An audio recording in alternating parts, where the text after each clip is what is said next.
मस्जिद ज़रार की तामीर और उसमें नमाज पढ़ने की दावत। नबी करीम सल्लल्लाहु अलैहि वसल्लम को दी गई मदीना वापसी से पहले मदीना के करीब ज़ी-आवन नामी जगह पर कुछ मुनाफिकीन ने एक मस्जिद बनाई, जिसे मस्जिद ज़रार निफाक की मस्जिद कहा जाता है। उनका मकसद ये था मुसलमानों में तफरका डालना, इस मस्जिद को इस्लाम दुश्मन अनासिर के लिए एक अड्डे के तौर पर इस्तेमाल करना, मस्जिद कुबा के मुकाबले में एक अलग मरकज़ बनाना।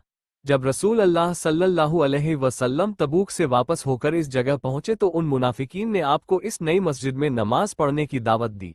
आप सल्लल्लाहु अलैहि वसल्लम ने वहां नमाज पढ़ने से पहले इंतजार करना पसंद फरमाया। इरशाद फरमाया कि मदीना पहुंचकर गौर करेंगे। उधर आपने नमाज पढ़ने पर गौर का फरमाया, उधर अल्लाह ताला ने वही नाजिल फरमाकर इस मस्जिद की हकीकत और मुनाफिकीन के मकर से आपको आगाह कर दिया। हतमी फैसला।